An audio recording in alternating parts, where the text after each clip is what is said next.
Benvinguts a aquest nou vídeo en què explicarem les subordinades substantives interrogatives. En un vídeo anterior vèiem quins tipus de substantives hi havia, bàsicament aquestes quatre.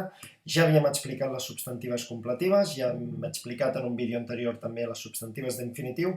Anem ara a les substantives interrogatives.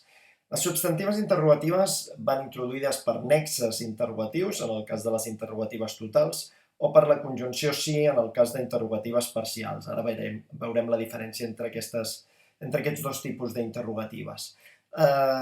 Quins poden ser nexes interrogants en el cas de les totals? Doncs pronoms interrogatius, determinants interrogatius o, adverbis interrogatius.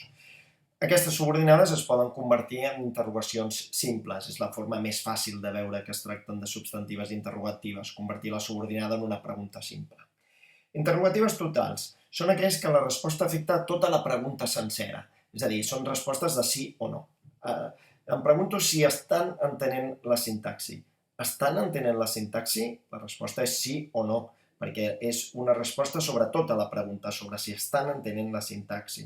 En canvi, fixeu-vos el cas de sota, interrogatives parcials. La resposta afecta només a una part de la pregunta. Són respostes explicatives que s'han de respondre amb una frase, no amb sí o no.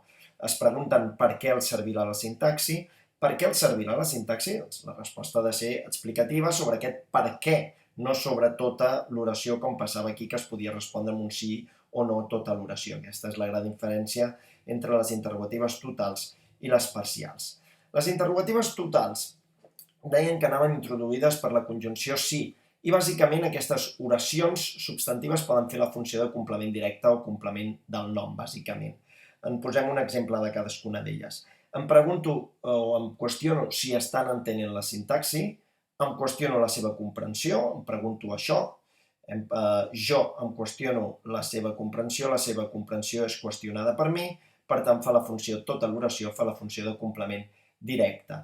O el dubte de si estan entenent la sintaxi no em deixa dormir, el dubte d'això, el dubte de la seva comprensió no em deixa dormir, tant d'això com de la seva comprensió, és igual, pel sintagma que ho substituïm, complementarà a dubte, el dubte d'alguna cosa, per tant farà la funció de complement del nom, és a dir, que tota l'oració complementarà dubte i tota l'oració farà la funció de complement del nom. Per tant, bàsicament, fan la funció complement directe o complement del nom aquestes interrogatives totals. Anem a passar a les interrogatives parcials, aquelles que anaven introduïdes per nexes interrogatius, pronoms interrogatius, determinants interrogatius, adverbis interrogatius. Les oracions subordinades, com en el cas de les totals, es poden convertir per interrogacions simples. Per exemple, introduït per un pronom interrogatiu. No sé qui t'ho ha preguntat. Aquest qui és un pronom interrogatiu. En canvi, un determinant interrogatiu és quan complementa a un nom. No sé qui vindrà, no sé quins alumnes vindran. Per tant, aquest quin està complementant alumnes, per tant, és un determinant, l'està especificant, és un determinant interrogatiu. I adverbis interrogatius, quan, on, com, no sé quan tornarem a l'escola. Pronom interrogatiu, qui, què, determinant interrogatiu, quins, quants, adverbis interrogatius, quan, on, com. Anem a veure quines funcions poden fer tota la substantiva interrogativa parcial. Doncs aquí el ventall s'obre una mica més. Complement directe, complement del nom, complement de règim, complement de l'adjectiu o atribut. Hem de dir, però, que en els exemples que gairebé apareixen a tot arreu, bàsicament són del primer cas. Les substantives interrogatives molt sovint són de complement directe i també de complement del nom. Evidentment poden aparèixer aquests casos, però apareixen de forma una mica més anòmala. Saps qui ha aprovat l'examen? Saps el nom de l'alumne aprovat? Saps això? Per tant, complement directe. Aquesta oració és una substantiva interrogativa de complement directe. El dubte de quan durarà el confinament li preocupa. El dubte d'això li preocupa. El dubte de la durada del confinament li preocupa. Complementa dubte, per tant, complement del nom. Preocupeu-vos de què li ha dit. Complement de règim verbal. Preocupeu-vos de la seva resposta. Preocupeu-vos d'això. Aquesta preposició de la demana el verb, preocupar-se d'una determinada cosa, com que és una preposició que la demana el verb, fa la funció de complement de règim verbal. Per tant, tota l'oració substantiva interrogativa fa la funció de complement de règim. No és conscient de quantes mentides diu, no és conscient d'això, no és conscient de les mentides, aquesta preposició la demana conscient, conscient d'alguna cosa, conscient és un adjectiu, per tant fa la funció de complement de l'adjectiu. O funció d'atribut, la seva obsessió és com aprovar català, la seva obsessió és l'aprovat, la seva obsessió és això, complementaria un verb copulatiu, per tant està fent la funció d'atribut. Fixeu-vos que totes elles es poden convertir ràpidament en preguntes interrogatives directes. Qui ha aprovat l'examen? Quan durarà el confinament? De què li ha dit? Què li ha dit? Quantes mentides diu? Com aprovo l'examen? Totes elles es poden convertir en interrogatives. Aquestes interrogatives parcials hem dit que anaven introduïts per aquests nexes interrogatius. Els determinants interrogatius, com a determinants que són, no realitzen cap funció sintàctica, perquè simplement el que fa és acompanyar el nom, especificar-lo. En canvi, els pronoms interrogatius i els adverbis sí que realitzen una determinada funció. Dins de la subordinada, sempre parlem, és a dir, una cosa és la funció de tota l'oració sencera, fa de complement directe, tota l'oració, fa de complement del nom, tota l'oració, fa de complement de règim, tota l'oració, i una altra cosa és saber la funció d'aquest qui, o d'aquest quan, o d'aquest què, dins de la subordinada, dins del que està en negreta. Com podem saber quina funció realitzen els pronoms interrogatius i els adverbis interrogatius dins de la subordinada? Doncs responent la pregunta, ens inventem una resposta i veient quina funció fa el pronom o l'adverbi en la resposta. Amb un exemple es veu molt més clar. No sé què ha dit. Una cosa és la funció de tota l'oració. No sé això no és sabut per mi, tota l'oració fa de complement directe. És una oració subordinada substantiva, interrogativa en funció de complement directe. Ara, però, no anem a dir la funció de tota l'oració, sinó simplement la funció d'aquest pronom interrogatiu què. Què ha dit? Responc la pregunta, me la invento, Ell ha dit això. I miro quina funció fa això en aquesta oració. Això fa de complement directe. Ell ha dit això ha estat dit per mi, per tant, com que la resposta d'aquest què ha dit tal cosa, fa de complement directe, aquest pronom interrogatiu fa la funció de complement directe. No sé com ho ha fet. Com ho ha fet? Responc la pregunta i me la invento. Ho ha fet així. La resposta a aquest com, així, fa la funció de circumstancial de mode, el que vol dir que aquest adverbi interrogatiu fa la funció de circumstancial de mode, és a dir, que seria una oració subordinada substantiva interrogativa, no sé això,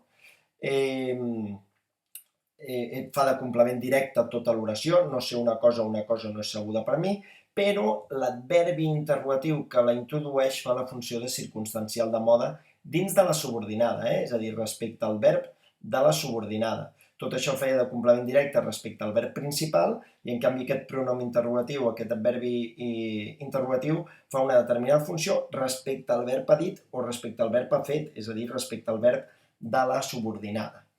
Les subordinades substantives, què pot introduir una subordinada substantiva, per tant, interrogativa?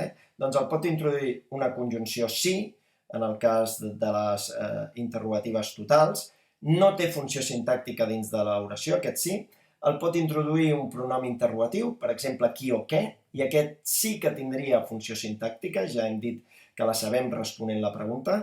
Determinants interrogatius, quin o quan, no tenen funció sintàctica, perquè l'únic que fan és acompanyar el nom, el que sí que tindria funció és tot, quin alumne, però quin, el determinant interrogatiu, no té funció sintàctica. I els adverbis interrogatius, on, quan, sí que tindrien funció sintàctica, com hem vist en l'exemple anterior. Aquest pronom interrogatiu o aquest adverbi interrogatiu sí que tenen funció sintàctica, mentre que la conjunció sí no en té i el determinant interrogatiu tampoc en té. Anem a veure un exemple per acabar. Com sempre, us trobeu amb aquesta oració en una activitat, en un examen. M'explicaràs ja qui t'ho ha fet i ens subratllen aquest qui t'ho ha fet i ens demanen que diguem el tipus d'oració i la funció sintàctica. Quins 5 passos us aconsello jo de seguir?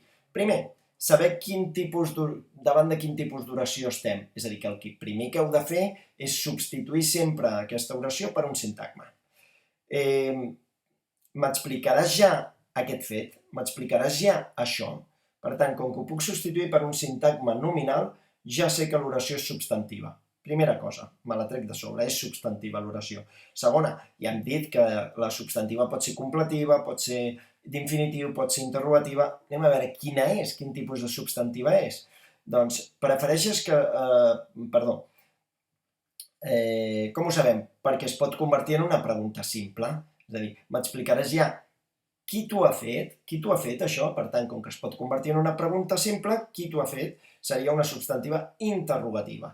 Ja tenim dues coses, que és substantiva i que és interrogativa. Anem a veure la funció sintàctica que fa aquesta oració. Com sé la funció sintàctica d'una oració subordinada? Substituint l'oració pel sintagma i veient la funció que faria el sintagma. M'explicaràs el fet, m'explicaràs això. Tu és el subjecte, l'he dit, tu m'explicaràs això serà explicat per mi, aquest fet serà explicat per tu, per tant, aquest sintagma nominal fa la funció de complement directe. És a dir, que ja sé que l'oració fa de complement directe perquè l'element simple pel qual el substitueixo aquest sintagma dins d'aquesta oració simple, perquè ara ja només té un sol verb, faria la funció de complement directe. Per tant, ja sé que és substantiva, perquè es pot substituir per un sintagma nominal, sé que és substantiva interrogativa, perquè es pot convertir en pregunta la subordinada, i sé que fa la funció de complement directe, perquè l'element simple, el sintagma, fa la funció de complement directe quan el substitueixo. Ara, em podríem preguntar, es podria quedar aquí l'activitat i que simplement diguéssim doncs quin tipus de subordinada i quina funció fa, i hauríem de dir substantiva interrogativa en funció de complement directe, i la segona part de la pregunta que ens podríem dir és encerclar o subratllar aquest qui o demanar-nos quina categoria gramatical té el nexe que ho introdueix i quina funció sintàctica fa. Doncs la subordinada va introduïda per un pronom interrogatiu. Aquesta és la seva categoria gramatical. Qui t'ho ha fet? Un pronom interrogatiu. I els pronoms interrogatius i els adverbis interrogatius sempre tenen funció sintàctica. Com sabem la funció sintàctica d'aquest pronom interrogatiu dins de la subordinada? Doncs ens oblidem de l'oració principal, ens quedem només únicament amb la subordinada i responem la pregunta, ens inventem una resposta. Qui t'ho ha fet? M'ho ha fet en Joan. I el pobre Joan, que el posem aquí com a exemple, faria la funció de subjecte. En Joan m'ho ha fet, ell m'ho ha fet. Ell m'ha fet això, en Joan. Per tant, aquest qui faria la funció de subjecte, perquè a qui respon en la resposta fa la funció de subjecte.